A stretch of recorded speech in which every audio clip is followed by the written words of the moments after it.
Я счастливая мама. У меня двое детей. И старший сын у меня имеет инвалидность, и младшая дочка без инвалидности. Сын родился с обвитием, да, то есть очень сложные были роды. Мы попали в реанимацию, мы боролись за жизнь. Мы понимали, что что-то не так, но мы понимали, что нужно помочь моему сыну. И тогда я решила, что я буду просто с ним заниматься. Мы не смогли попасть в детский сад только потому, что другие родители сказали, что почему этот ребенок здесь. Да, то есть нас приняли, мы пошли два дня, и на третий день нам сказали, извините, мы не можем вас взять. По жизни мы встретились очень многими барьерами, и я, наверное, еще не знала тогда ни своих прав. Я просто как мама просто принимала это от сообщества, вот это вот отношение. Но такое вот, знаете,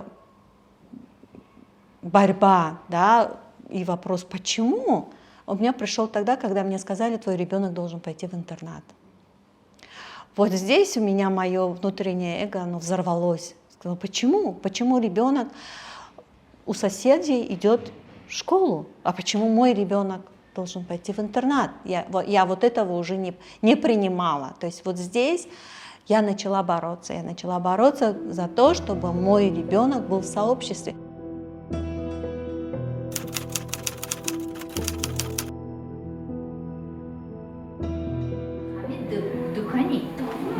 Молодец.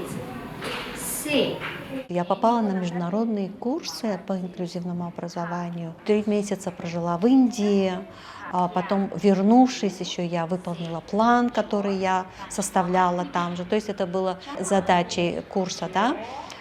И после прибытия я поняла, что нам нужно создавать такую платформу, такое место, где поддержку мог бы получить и родитель, и ребенок, и учитель. В 2012 году у нас начались проекты, мы начали работать со школой, мы начали работать с Министерством образования. Мы показали результативный пример того, что ребенку нужна поддержка. Да? Он приходит в ресурсный класс, он получает там адаптацию, он учится, да, приходить в общую школу, приходить, сидеть на занятии, концентрировать внимание, и потом уже какие-то получать навыки, да, математические, там, навыки письма, чтения. Но самое главное для нас было тогда именно социализация, чтобы ребенок, как и все дети, приходил именно в школу.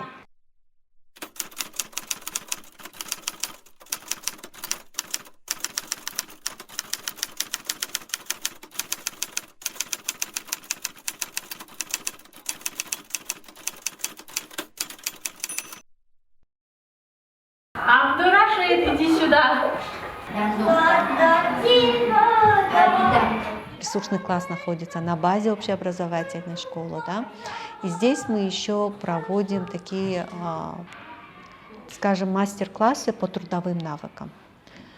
У нас есть зона, где можно как бы что-то печь, готовить, да? Также мы делаем какие-то поделки из бисера с какими-то бусами, поделки. То есть вот такие вот творческие занятия мы тоже проводим с детками. Не распределяем на диагнозы. Мы работаем с детками с особенностями, то есть те, кто к нам обратились. Это и дети с церебральным параличом, и с синдромом Дауна, и с ментальными нарушениями, и с аутизмом различной формы, да? Поэтому и с ДВГ. И есть такие диагнозы, которые у нас еще не ставят, как дислексия, дисграфия, да? И это все приходит. То есть идет обращение родителя, что он не осваивает, или ему сложно, или у него не получается, или у него, например, у ребенка есть поведенческие какие-то нарушения, да, и вот здесь по обращению родителя мы начинаем нашу работу.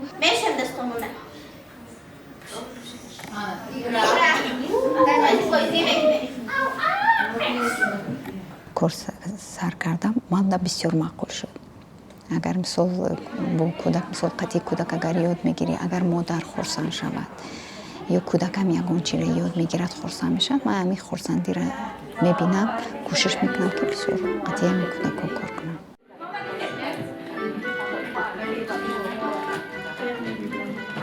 چی گفتنی هست؟ یگان یکی سوابا هست، میگه یگان بهبودی ها هست که ما так شما گپ زنید و نرگس میپرسم. خیلی بهبودی yaxshi شوی، خیلی یاد گرفته. رفت آمدش خیلی خوش شده، میره خوش.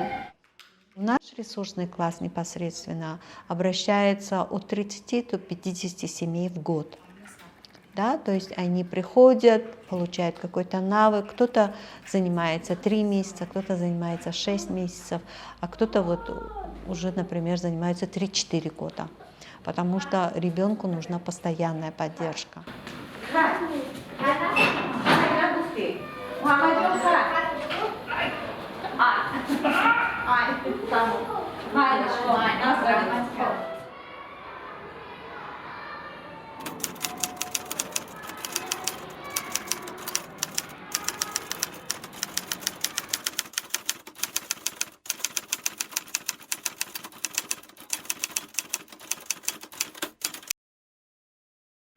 Вот почему очки и мартышка написаны с большой буквы? Кто скажет нам?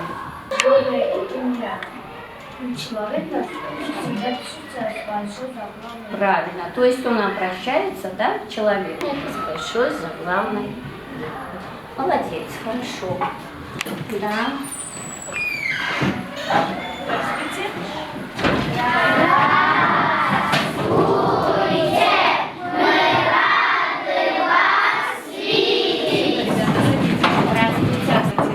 Как наш Амирчик. Очень хорошо, молодец, старательный мальчик. И инклюзия, я считаю, это права человека.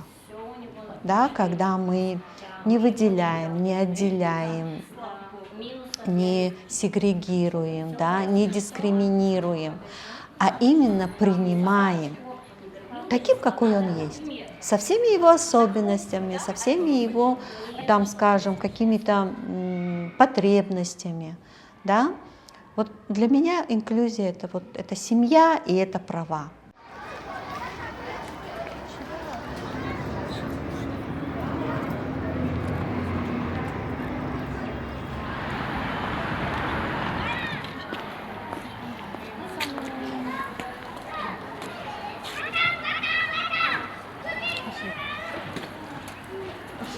Теперь приглашай всех. Никого нету, Савдо нету. Куда все вы? Есть, чуть-чуть. Savdo çıkar hafta olsun. Nazım? Миша, Hadi. Миша. Благодаря моему сыну, да, благодаря тому, что я встретилась с этой, так скажем, преградой. Я не хочу говорить, что это проблема. Это не проблема, это проблема сообщества, это не проблема нас, это не проблема моего сына, да, это проблема сообщества. Поэтому мы встретились с этими преградами, но мы смогли преодолеть. Мы начали смотреть, что же можно будет, какую работу можно ему делать, чтобы он мог не просто работать, а обеспечивать себя. Потому что он уже взрослый парень, да, и тогда все-таки мы решили сделать для него такое вот место, где бы он мог продавать. Во-первых, он будет продавать, во-вторых, у него будет это общение, у него будет, да, он будет в сообществе. Мы начали пробовать, и мы наш гараж просто переоборудовали и сделали его таким ларьком, где продавались продукты питания. И после этого мы пошли как бы дальше. Мы решили получать патент. Товары он сам принимает с фирм, да, расплачивается. И вот он вот этой работой занят с утра до вечера. Иногда с утром приходит, иногда до поздней ночи торгует. Наша цель была, чтобы наш сын был занят.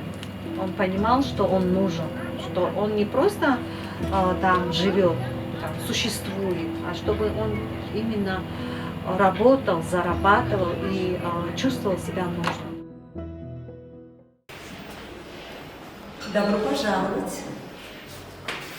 Офис у нас начинается с пианино. Его мы купили в 2000 году, когда только открылись. Но сейчас приходят детки, у нас играют на пианино. Иногда мама приходит как релаксация, сядут, поиграют. Мы рады, что оно до сих пор востребовано в нашем офисе. Здесь у нас наша рабочая комната, самое главное, наш финансовый директор Диля. Так что это рабочая зона, здесь мы работаем. Сейчас я хочу вам показать нашу комнату, где мы работаем с родителями. Здесь у нас идет консультативная поддержка для наших родителей. Мы собираемся с мамами в теплой домашней обстановке. Мы можем поговорить о своих успехах, о успехах наших детей, обсуждаем вопросы, как воспитывать в семье детей с инвалидностью и без, как важно для того, чтобы мама уделяла внимание не только детям с инвалидностью, но и детям без инвалидности в семье. Как важно объяснять всем детям, что мама любит всех одинаково, но иногда другому ребенку нужна больше поддержка, если речь идет о ребенке с инвалидностью. А здесь у нас самая интересная комната. Это комната, где занимаются наши детки. Это наш спортзал, можно сказать. И у нас есть очень большие помощники. Наши помощники – это наши замечательные женщины, которые приходят и занимаются с нашими детками.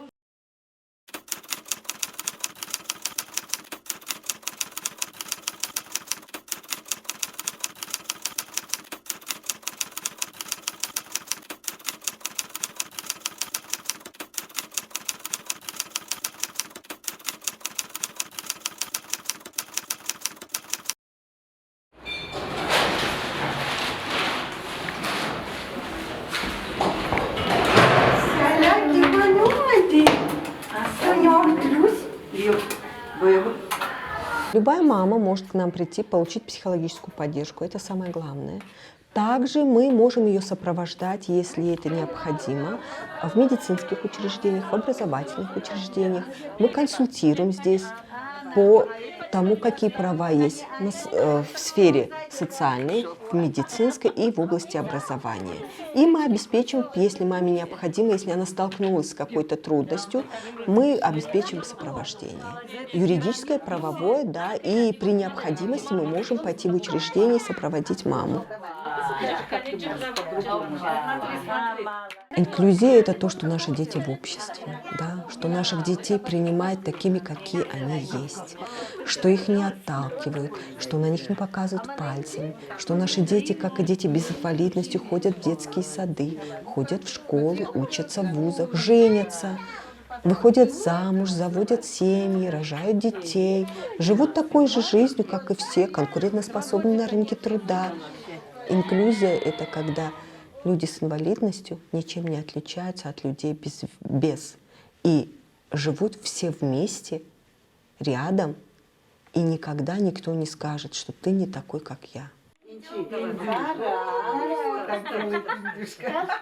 Здесь я принимаю участие как бабушка. Моя специальность и моя профессия, она не подразумевала никогда общение с такими детьми. Мы любим детей. Я преклоняюсь перед их мамами, которые их вот так на руках носят, которые и мамочки еще могут улыбаться и быть добрыми. Это, знаете, это подвиг.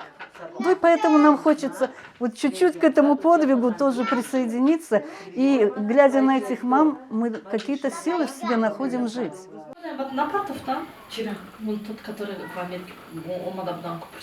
Мама میگفت که همجا نمیره پیش سباعت ایلولا نمیره اینی میگفتم ولی میرم ولی و یک روزم خیلی رفتم که همونجا گویا که ما شده شدیم ما دیگه فهمیدیم به سمینار رو اشتراک کردیم پستایان همی گویا که چشممون سباعت ایلولا اساسیت مادران همینو شدن و جمعیت در اومدیم که بخوای بسیار از آدمو گفتن که گجا میبری اینو بس پیچن از شکل هست ما گفتن که جمعیت وارد کرده شود ما سمینار میگذاریم ما منم متخصص همه خیلی میگن گفته بعد بسیار کار با ما یاد گرفتیم و بعد مکتبی گیمنازیا دا بردیم رفت 100% هم نگرفته باشه 60-70% شیشتن آموختن طرز مکتب رفت و بسیار کار مکتب یاد گرفت Размер шаш.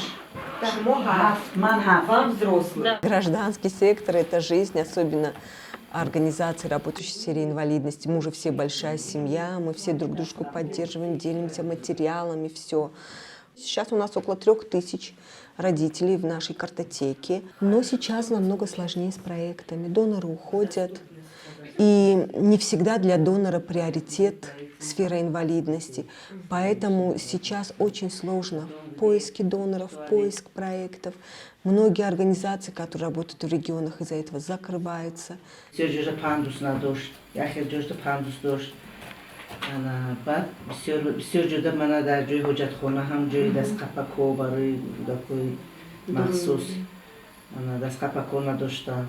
У нас основная цель была это вывести из депрессии мам, это объяснить им права их детей, чтобы они ими пользовались. Но в процессе мы поняли, что законодательство замечательное, но не все законы работают, их механизмы. Мы стали работать над этим, мы уже стали работать с министерствами, с ведомствами. Мы проводим мониторинги образовательных учреждений, закрытых, открытых, медицинских учреждений. Мы даем свои рекомендации, и мы очень рады, что нас берут в партнеры, с нами вместе работают.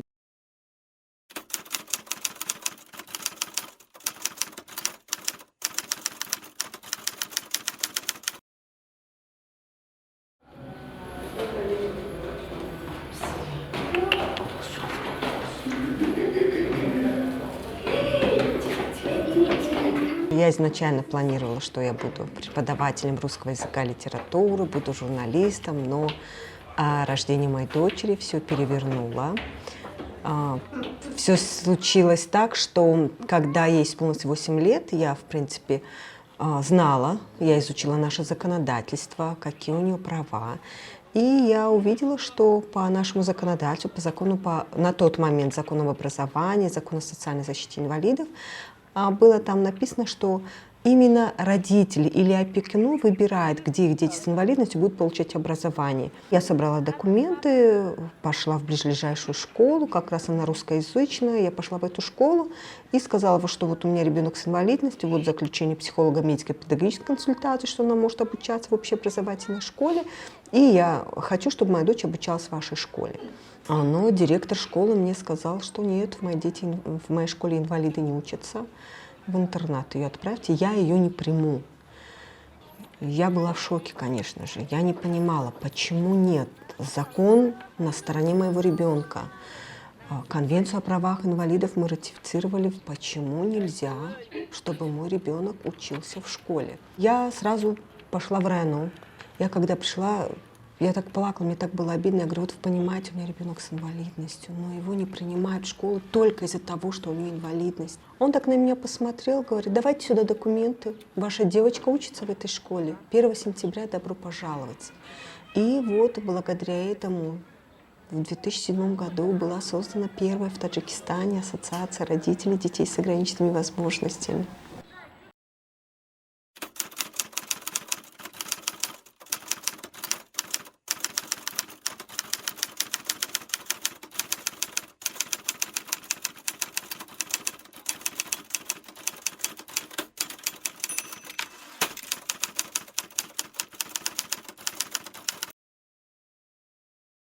It needs to be accompanied by how you want it implemented. Because one of the challenges I see for non-ratification of CRPD Вот is мы that участвовали в написании закона, мы участвуем, сейчас идет написание закона о правах людей с инвалидностью, да? Потом кодекс об образовании, мы тоже давали свои рекомендации, мы приняли концепцию об инклюзивном образовании, мы тоже рады, что мы давали рекомендации, и мы рады, что нас в эти группы включают как экспертов, что нас уже воспринимают, что да, мы тоже можем дать рекомендацию, и у нас есть информация, которой мы можем поделиться. دستگیر توفان‌های خصوصی با معیوبان تعلق داشته با گرانت‌های دولتی و خرج‌های امتیازنامه تشکیل جایگاه کارایی مطابق گردد در کارخانه‌های تمام